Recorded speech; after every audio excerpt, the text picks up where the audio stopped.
નમસ્કાર વિદ્યાર્થી મિત્રો, ધોરણ 12 ભૌતિક વિજ્ઞાન વિષયના 7મા પ્રકરણ કે જેનું નામ છે પ્રત્યાવર્તી પ્રવાહ. આ ચેપ્ટરના ગયા લેક્ચરમાં આપણે કેપેસિટરને લાગુ પાડેલા એસી વોલ્ટેજ એ નામનો ટોપિક છેલ્લે આપણે ભણ્યા હતા અને એને અનુરૂપ બે ઉદાહરણો પણ આપણે જોયા હતા. છેલ્લે આપણે ઉદાહરણ નંબર 7.4 ભણ્યા હતા.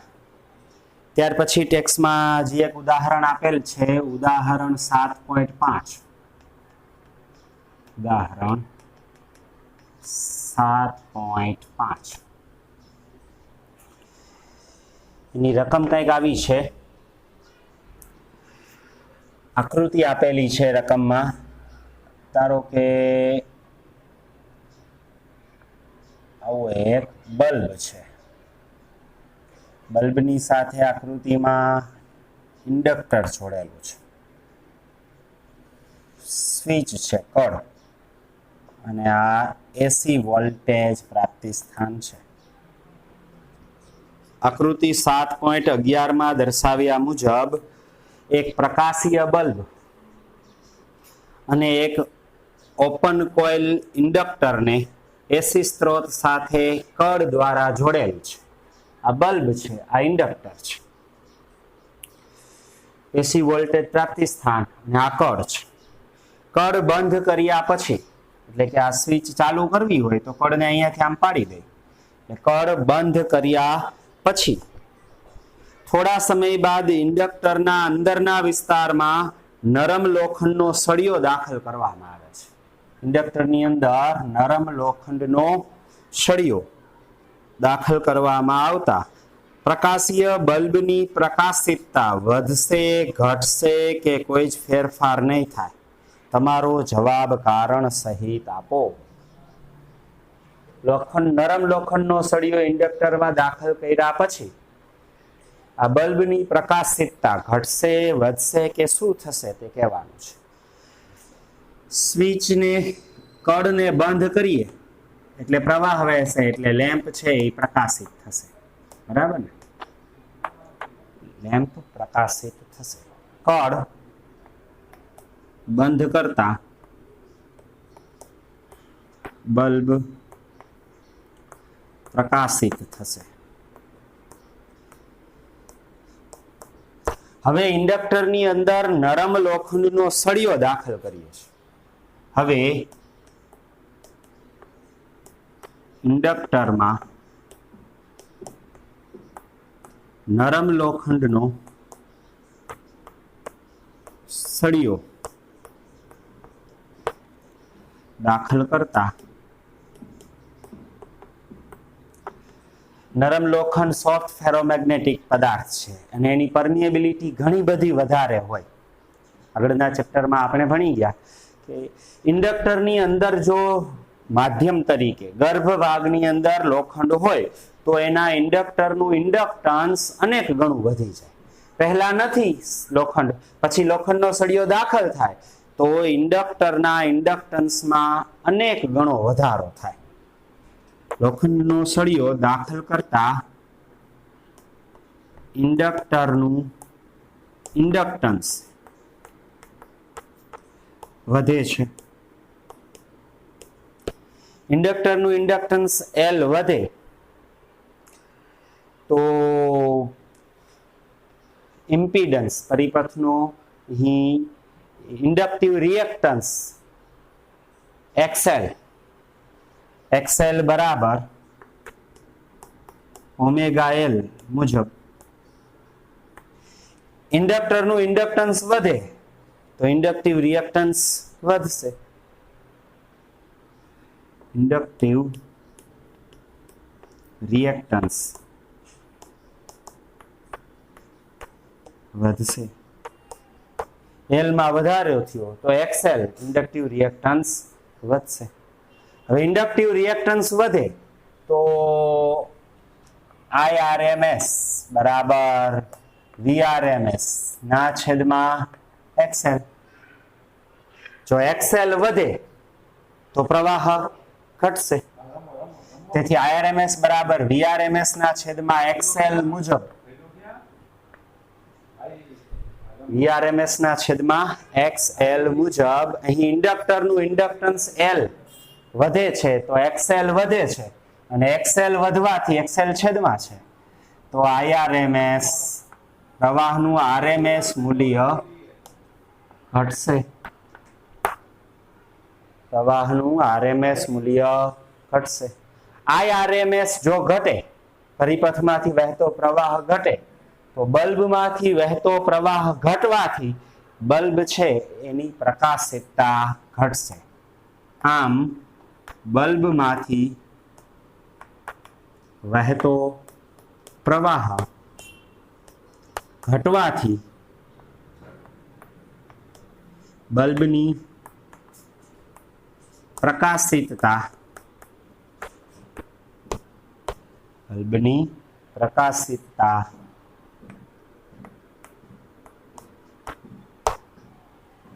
ઘટશે.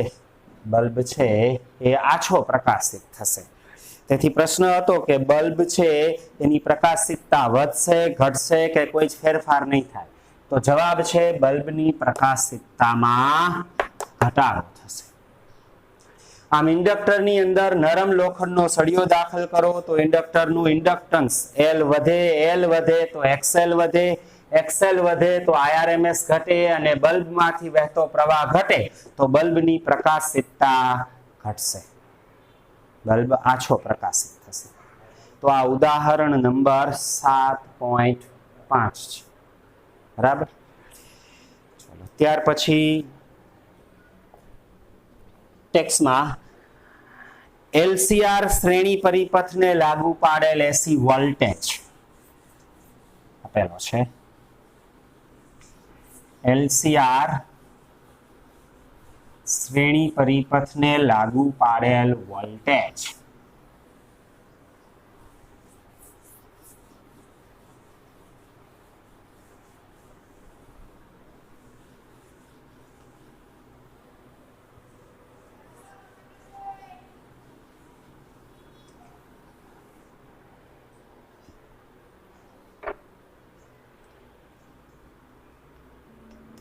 LCR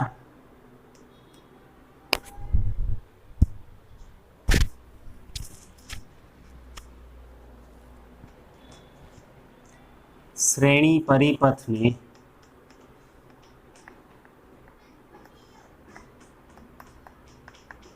લાગુ પાડેલ AC વોલ્ટેજ.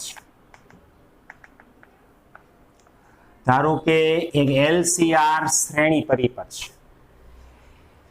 ધારો કે એક શુદ્ધ ઇન્ડક્ટર જેનું ઇન્ડક્ટન્સ L છે, એક કેપેસિટર કે જેનું કેપેસિટન્સ C છે અને એક અવરોધ કે જેનું મૂલ્ય કેપિટલ R છે. આવા ઇન્ડક્ટર, કેપેસિટર અને અવરોધ ત્રણેય શ્રેણીમાં જોડેલા છે અને આવા શ્રેણી જોડાણ સાથે AC વોલ્ટેજ લાગુ પાડેલો છે. આકૃતિમાં પરિસ્થિતિ દર્શાવીએ. ધારો કે આવું એક ઇન્ડક્ટર છે, શુદ્ધ ઇન્ડક્ટર કે જેનું ઇન્ડક્ટન્સ L છે. એક કેપેસિટર છે કે જેનું કેપેસિટન્સ C છે અને ત્રીજો ઘટક અવરોધ છે કે જેનું મૂલ્ય કેપિટલ R છે. ત્રણેય શ્રેણી જોડાણમાં જોડેલા છે. આ જોડાણને AC વોલ્ટેજ પ્રાપ્તિ સ્થાન સાથે જોડેલો છે. ધારો કે પ્રાપ્તિ સ્થાનના વોલ્ટેજ V બરાબર Vm sin ઓમેગા t છે. આવો AC વોલ્ટેજ પ્રાપ્તિ સ્થાન આ શ્રેણી જોડાણ સાથે જોડેલો છે. તો અહીં પ્રાપ્તિ સ્થાન દ્વારા જે વોલ્ટેજ મળશે એ વોલ્ટેજનો અમુક ભાગ ઇન્ડક્ટરના બે છેડા વચ્ચે હશે. ધારો કે ઇન્ડક્ટરના બે છેડા વચ્ચે વોલ્ટેજ VL છે. કેપેસિટરના અમુક લાગુ પાડેલા વોલ્ટેજનો અમુક ભાગ કેપેસિટરની બે પ્લેટ વચ્ચે હશે. કેપેસિટરના બે છેડા વચ્ચે વોલ્ટેજ ધારો કે VC છે અને બાકીનો વોલ્ટેજ એ અવરોધના બે છેડા વચ્ચે હશે અને એ વોલ્ટેજ ધારો કે VR છે. તો લાગુ પાડેલો કુલ વોલ્ટેજ V એ VL, VC અને VR ના સરવાળા જેટલો હોય, બરાબર। તેથી આ બંધ માર્ગે કિર્ચોફનો બીજો નિયમ લાગુ પાડીએ અથવા વોલ્ટેજનું વિતરણ દર્શાવીએ તો આપણે આમ લખી શકીએ કે ઇન્ડક્ટરના બે છેડા વચ્ચેના વોલ્ટેજ VL વધતા કેપેસિટરની બે પ્લેટ વચ્ચે વિદ્યુત સ્થિતિમાનનો તફાવત VC અને અવરોધના બે છેડા વચ્ચે પોટેન્શિયલ ડિફરન્સ VR ત્રણેયનો સરવાળો બરાબર V પરિણામી વોલ્ટેજ થાય। પરંતુ VL એટલે ઇન્ડક્ટરના બે છેડા વચ્ચે વોલ્ટેજ આત્મપ્રેરિત અથવા બેક EMF એનું સૂત્ર આપણે ભણ્યા હતા L di/dt। તેથી VL ની જગ્યાએ L di/dt તથા VC બરાબર કેપેસિટર પરનો વીજભાર Q હોય, કેપેસિટન્સ C હોય, વિદ્યુત સ્થિતિમાનનો તફાવત VC હોય તો C બરાબર Q ના છેદમાં V મુજબ V બરાબર Q ના છેદમાં C। તેથી વીજભાર Q અને કેપેસિટન્સ C નો ગુણોત્તર એ કેપેસિટરની બે પ્લેટ વચ્ચે વિદ્યુત સ્થિતિમાનનો તફાવત છે, જ્યાં Q એ કેપેસિટર પરનો વીજભાર છે, VR અવરોધના બે છેડા વચ્ચે વોલ્ટેજ।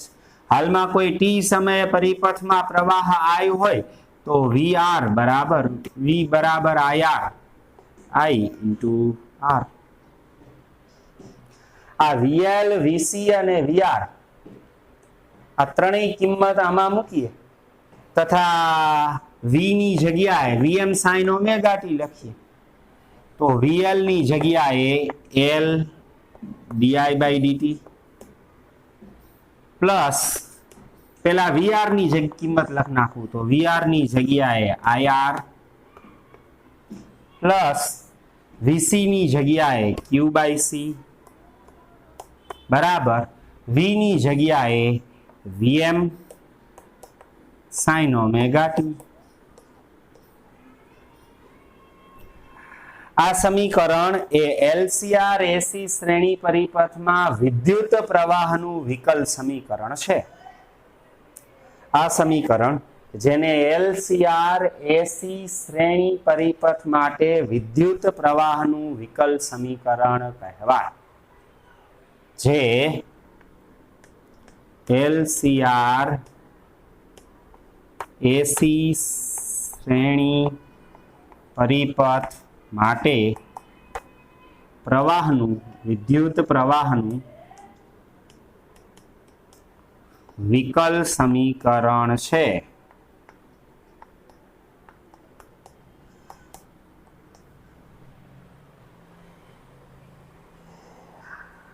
અહીં આ વિદ્યુત પ્રવાહ છે, એનું એકવાર વિકલન વિદ્યુત પ્રવાહ વાળું પદ વિદ્યુત પ્રવાહનું સંકલન વાળું, કારણ કે વીજભાર એ વિદ્યુત પ્રવાહનું સંકલન છે એટલે એકવાર વિકલન એમનેમ એકવાર સંકલન બરાબર સમય ધરાવતું આવર્ત વિધેય। તેથી આ સમીકરણ LCR AC શ્રેણી પરિપથમાં વિદ્યુત પ્રવાહના વિકલ સમીકરણ તરીકે ઓળખવામાં આવે છે। પ્રવાહની એવી કિંમત કે જે આ સમીકરણનું પાલન કરે અથવા સમીકરણનું સમાધાન કરે, પ્રવાહની એ કિંમતને આ વિકલ સમીકરણનો ઉકેલ કહે છે। આવા વિકલ સમીકરણનો ઉકેલ LCR AC શ્રેણી પરિપથને લાગુ પાડેલા AC વોલ્ટેજ માટે કંઈક પ્રવાહ વહેશે। આ પ્રવાહનું વિકલ સમીકરણ એમાં પ્રવાહની એવી કિંમત કે જે અહીંયા મૂકવાથી આ સમીકરણનું પાલન થાય એટલે કે સમીકરણનું સમાધાન થાય, પ્રવાહની એ કિંમતને આ વિકલ સમીકરણનો ઉકેલ કહેવાય। આ ઉકેલ અલગ અલગ બે રીતે મળે। સૌથી પહેલા આપણે આ ઉકેલ ફેઝરની રીતે મેળવીએ, ફેઝર ડાયાગ્રામ દ્વારા ઉકેલ ફેઝરની રીતે ઉકેલ। પ્રવાહની કિંમત એવી શોધવાની છે કે જે આ સમીકરણનું સમાધાન કરે અને એના માટે આપણે ફેઝરની રીતનો ઉપયોગ કરવો છે. તો ધારો કે આ વિકલ સમીકરણનો ઉકેલ એ પ્રવાહનું કોઈક સમીકરણ I બરાબર Im sin omega t plus phi છે. ધારો કે LCR AC શ્રેણી પરિપથના વિદ્યુત પ્રવાહના વિકલ સમીકરણ નો ઉકેલ I બરાબર Im sin omega t plus phi છે.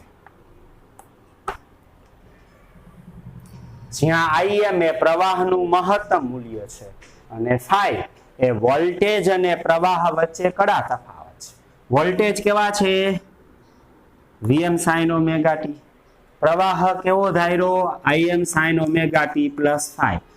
Im પ્રવાહનું મહત્તમ મૂલ્ય અને ફાઈ એ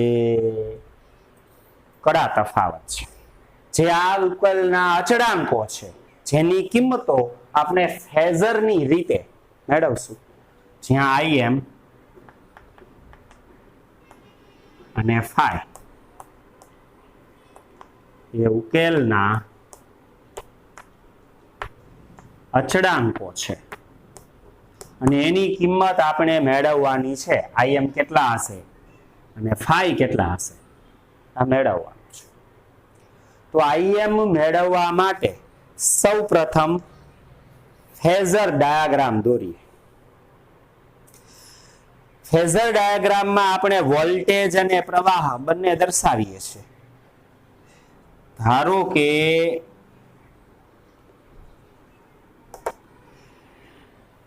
વોલ્ટેજ અને પ્રવાહને દર્શાવવા છે તો વોલ્ટેજ ઇન્ડક્ટરના બે છેડા વચ્ચે VL, કેપેસિટરના બે છેડા વચ્ચે VC અને અવરોધના બે છેડા વચ્ચે VR અલગ અલગ હશે. પરંતુ અહીં અવરોધ, કેપેસિટર અને ઇન્ડક્ટર શ્રેણી જોડાણમાં હોવાથી કોઈ ટી સમયે પ્રવાહ છે એ દરેક ઘટકમાંથી પ્રવાહ એક સરખો જ વહેતો હશે. તેથી ત્રણેય ઘટકોમાંથી વહેતો પ્રવાહ સમાન હશે. પ્રવાહ કેવો હશે? સરખો. તેથી પ્રવાહનો એક જ ફેઝર દોરશું. જ્યારે વોલ્ટેજના ત્રણ ફેઝર, ઇન્ડક્ટરના વોલ્ટેજ, કેપેસિટરના વોલ્ટેજ અને અવરોધને સમાંતર વોલ્ટેજ. બરાબર? તો યાદચ્છિક રીતે સરળતા ખાતર એ ધારો કે પ્રવાહ I નો ફેઝર આ તરફ છે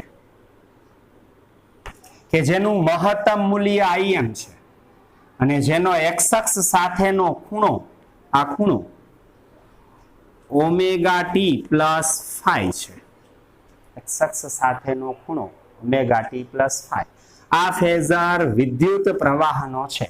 અહીંયાથી આ મૂલ્ય અંતર કિંમત એ પ્રવાહની મેક્સિમમ કિંમત Im છે.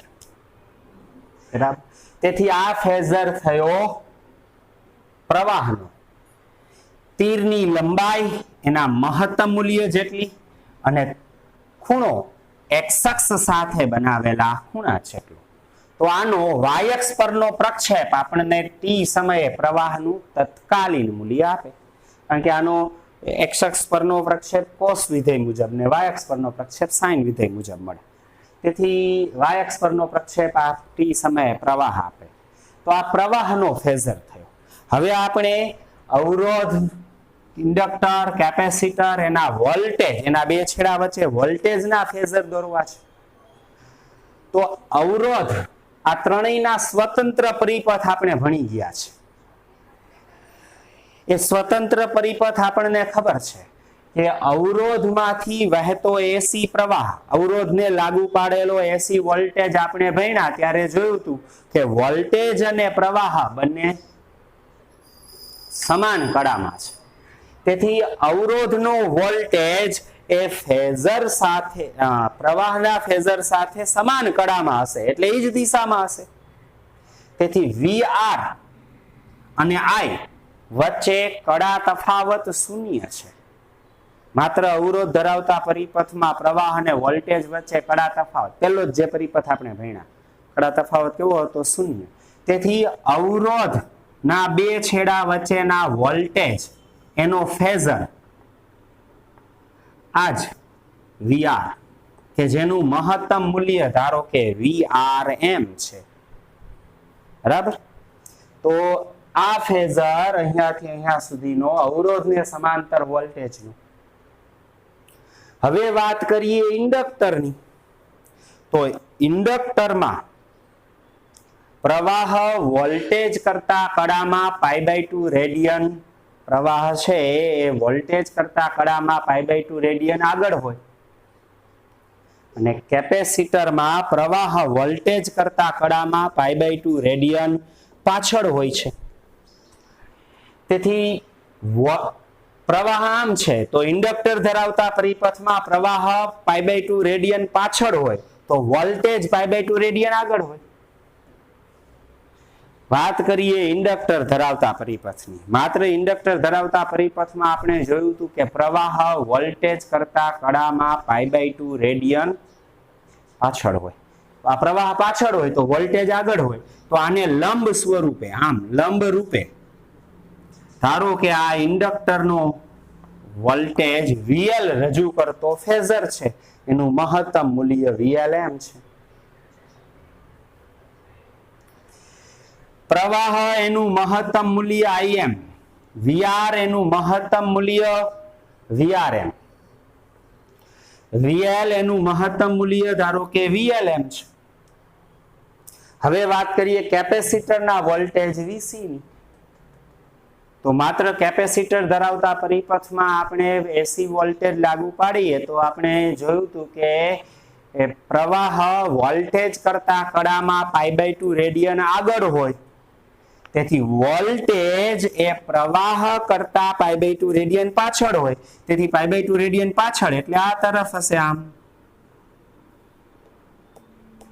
આ કેપેસિટરના વોલ્ટેજ VC એનો ફેઝર છે, આનાથી તદ્દન વિરુદ્ધ દિશામાં, અને એનું મહત્તમ મૂલ્ય ધારો કે VCM છે। હવે આ બધાનો પરિણામી વોલ્ટેજ, આ બધાનો પરિણામી વોલ્ટેજ 3 વોલ્ટ છે, 3 વોલ્ટેજ છે, એક અવરોધના, ઇન્ડક્ટરના અને કેપેસિટરના, ત્રણેયનો સદિશ સરવાળો પરિણામી વોલ્ટેજ આપે। તેથી પરિણામી વોલ્ટેજ VL, VC, VR નો ફેઝર ડાયાગ્રામ દ્વારા સરવાળો પરિણામી વોલ્ટેજ આપે।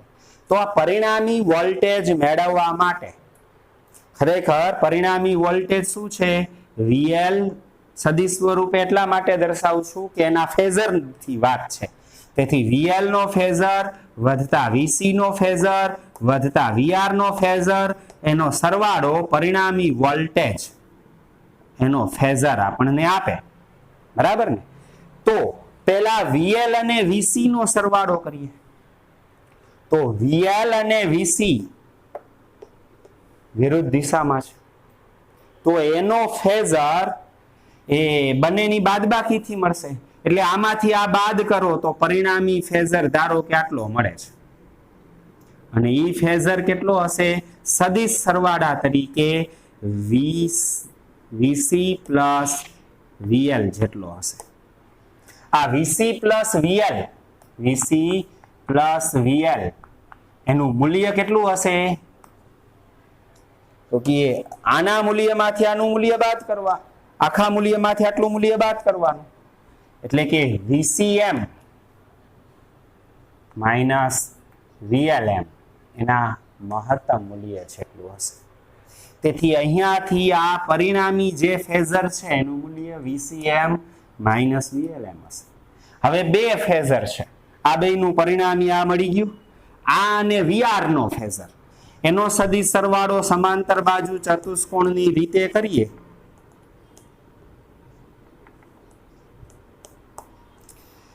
તો અહીંયાથી લઈ અને અહીંયા સુધીનો આ પરિણામી વોલ્ટેજ V મળશે. આ પરિણામી વોલ્ટેજ V કરતા પ્રવાહ છે એ ફાઈ જેટલો કડામાં આગળ છે. ફાઈ જેટલો I એ V કરતા ફાઈ જેટલો કડામાં આગળ છે. વોલ્ટેજમાં સાઇનનો ખૂણો ખાલી ઓમેગા ટી, પ્રવાહમાં સાઇનનો ખૂણો ઓમેગા ટી પ્લસ ફાઈ છે. તો આ ફાઈ અહીંયા આટલો ધન મળશે. શું કર્યું? 3 વોલ્ટેજ હતા VL, VC ને VR. VL અને VC ના પરિણામી voltage VC plus VL, VC plus VL અને VR એનો સદી સરવાળો આ પરિણામી વોલ્ટેજ V. આ ફેઝર પરિણામી વોલ્ટેજનો છે. અહીંયા આમ લંબ છે તો અહીંયા આમ કાટખૂણો જશે. આનું મૂલ્ય આના મૂલ્ય જેટલું. આનું મૂલ્ય કેટલું છે?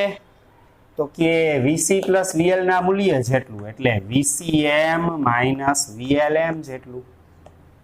જ્યારે આનું મૂલ્ય VRM જેટલું. તો આ કાટકોણ ત્રિકોણમાં કર્ણનો વર્ગ, આનું મૂલ્ય મહત્તમ વોલ્ટેજ VM જેટલું. કાટકોણ ત્રિકોણમાં કર્ણનો વર્ગ બંને બાજુના વર્ગોના સરવાળાના વર્ગમૂળ જેટલો હોય. અને નામ આપું O, આને નામ આપું P અને આને નામ આપું Q. તો ત્રિકોણ OPQ માટે ત્રિકોણ OPQ માટે કર્ણનો વર્ગ OQ સ્ક્વેર બાકીની બે બાજુના વર્ગોના સરવાળા જેટલું. OP square plus PQ square. O થી Q પરિણામી વોલ્ટેજનો ફેઝર છે. એની લંબાઈ વોલ્ટેજનું મહત્તમ મૂલ્ય એટલે VM સ્ક્વેર વધતા O થી P એ VR અવરોધના વોલ્ટેજનો ફેઝર છે. એનું મહત્તમ મૂલ્ય VRM છે. તો એનો બરાબર VRM સ્ક્વેર વધતા P થી Q નું મૂલ્ય O થી આ અંતર જેટલું હશે. O થી આને નામ આપું R, તો O થી R જેટલું હશે.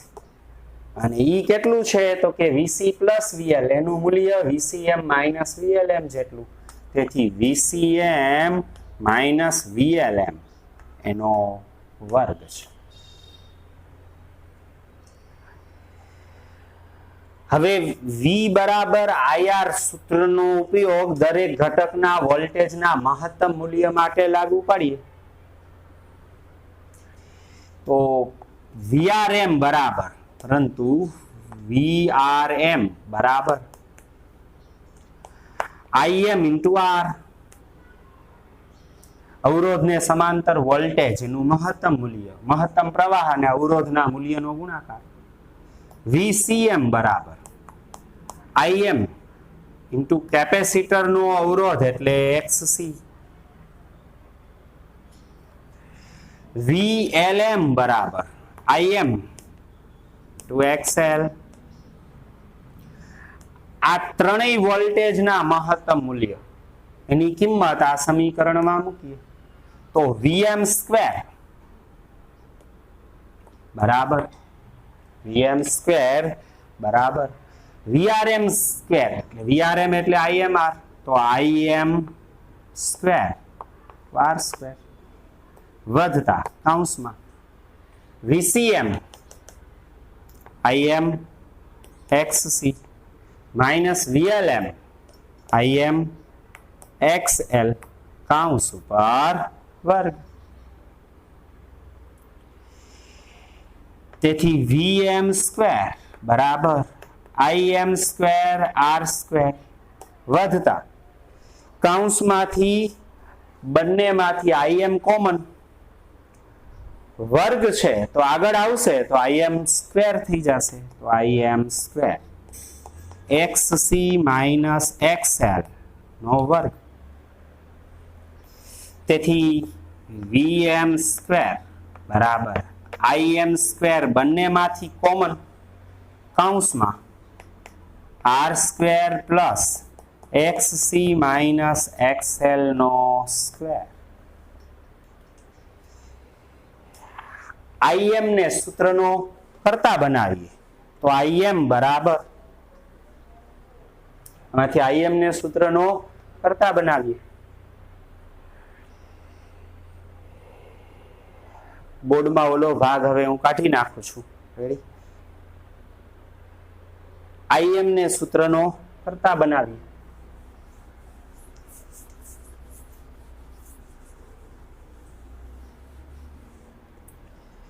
તો IM સ્ક્વેર બરાબર VM સ્ક્વેર ના છેદમાં આટલા IM સ્ક્વેર બરાબર VM સ્ક્વેર ના છેદમાં R square plus XC minus XL square. વર્ગમૂળ લઈએ તો IM બરાબર VM ના છેદમાં વર્ગમૂળમાં R square plus XC minus XL વર્ગ. બંને બાજુ વર્ગમૂળ લીધું છે. તો અહીં પ્રવાહનું મહત્તમ મૂલ્ય, વોલ્ટેજનું મહત્તમ મૂલ્ય, તો છેદમાં અવરોધ હોય તેથી આ કિંમત એ અવરોધનો ભાગ ભજવે છે. આ સમીકરણને ઓહમના નિયમ મુજબ લખીએ તો આ વર્ગમૂળમાં R square plus XC minus XL square એ અવરોધનું કામ કરે છે, જેને LCR AC શ્રેણી પરિપથનો ઇમ્પિડન્સ કહે છે. આ સમીકરણને ઓહમના નિયમ સાથે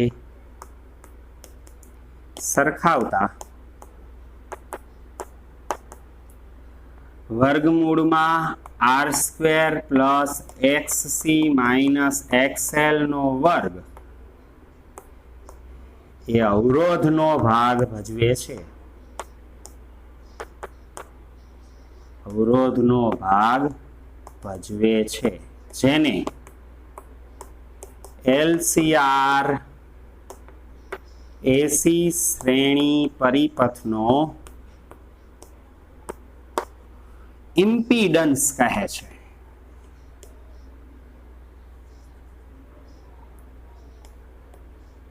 ઇમ્પિડન્સ કહે છે, જેને સંકેતમાં Z વડે દર્શાવાય. LCR AC શ્રેણી પરિપથમાં ઇમ્પિડન્સ તરીકે ઓળખવામાં આવે છે. બરાબર?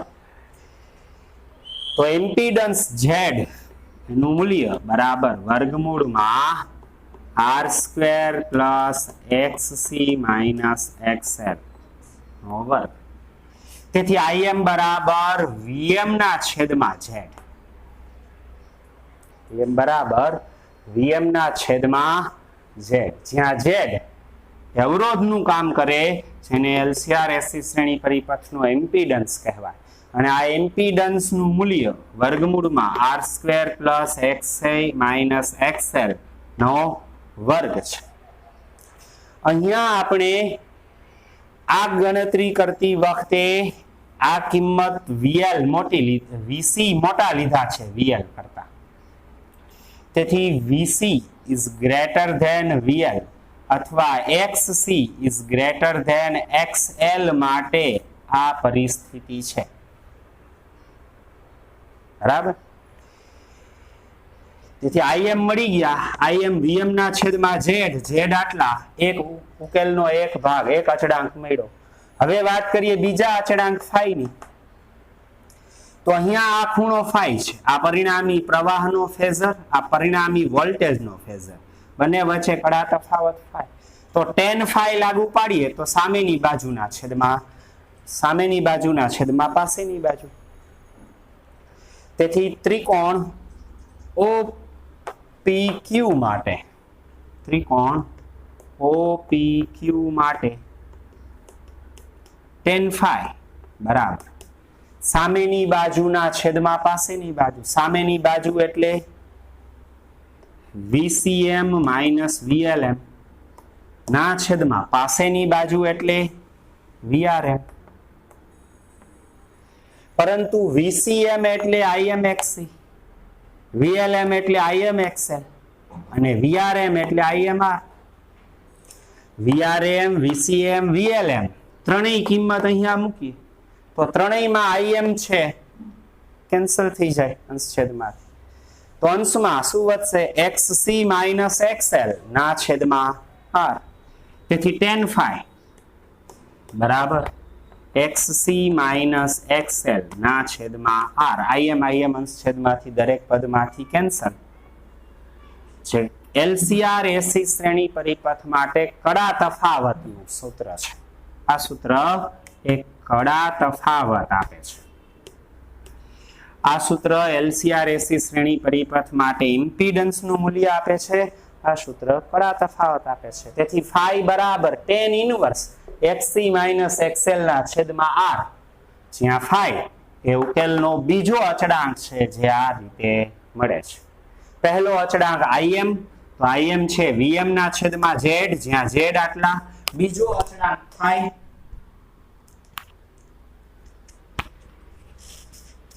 ઉકેલનો બીજો અચળાંક phi કે જ્યાં tan phi બરાબર tan inverse XC minus XL ના છેદમાં R છે. અહીં પ્રવાહ છે એ વોલ્ટેજ કરતા phi રેડિયન આગળ છે. આનાથી ઉલટું જો VC મોટા છે એની જગ્યાએ VL મોટા હોય તો ફેઝર ડાયાગ્રામ બદલાઈ જાય. તો phi ઋણ મળે. તો શું મળે? XL માઇનસ XC ના છેદમાં R. Z શું મળે? વર્ગમૂળમાં R square plus XL minus XC નો વર્ગ. તેથી જો આના કરતા ઉલટી કન્ડિશન હોય તો Z આ બે XL ને XC ઉલટાઈ જાય, અહીંયા XL ને XC ઉલટાઈ જાય. phi છે એ ઋણ મળે. આવી સ્થિતિનો પરિણામી ફેઝર આવી રીતે દોરી શકાય. આના માટેનો પરિણામી ફેઝર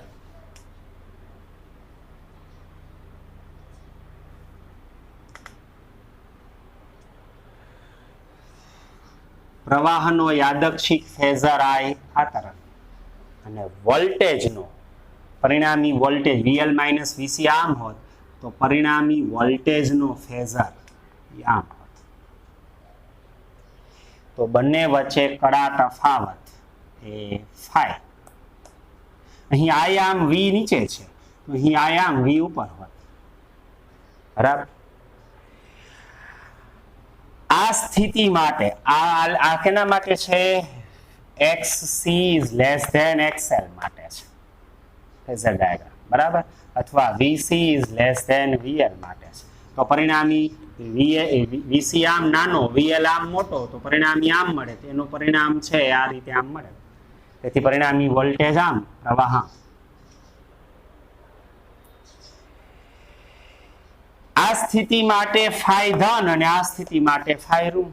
phi ધન હોય ત્યારે પ્રવાહ એ વોલ્ટેજ કરતા કડામાં phi રેડિયન આગળ હોય. તેથી વોલ્ટેજ અને પ્રવાહ માટે આલેખ આમ હોય, y અક્ષ ઉપર વોલ્ટેજ અને પ્રવાહ. વોલ્ટેજનો વિરુદ્ધ ઓમેગા ટી એનો આલેખ તો સાઇન વિધેય અનુસાર આવો જ મળે. જો phi ધન હોય તો પ્રવાહ વોલ્ટેજ કરતા કડામાં આગળ હોત. તો આ રીતે પ્રવાહ મળે.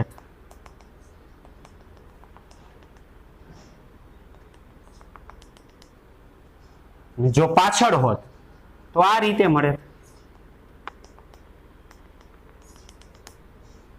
અહીંયા phi રેડિયન આગળ છે phi ધન માટે, આ ગ્રાફ phi ઋણ માટે.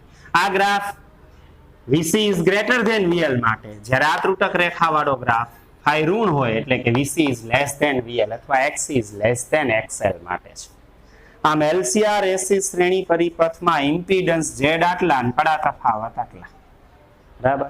તો આ LCR AC શ્રેણી પરિપથનો વિકલ સમીકરણ એનો ઉકેલ, એક ઉકેલ આપણે ફેઝરની રીતે મેળવો. આવી જ રીતે એ વૈશ્વિક ગણતરીથી વૈશ્વિક ઉકેલ પણ મેળવી શકાય. આવો વૈશ્વિક ઉકેલ વિદ્યાર્થી મિત્રો આપણે આગળના લેક્ચરમાં આવતા વખતે જોશું, બરાબર. તો આ LCR AC શ્રેણી પરિપથ એના માટે પ્રવાહનું વિકલ સમીકરણ અને વિદ્યુત પ્રવાહના એ વિકલ સમીકરણનો ફેઝરની રીતે ઉકેલ છે. વ્યવસ્થિત એના સૂત્ર અને એની ગણતરી તૈયાર કરજો.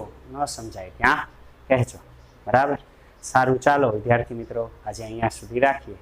નમસ્કાર.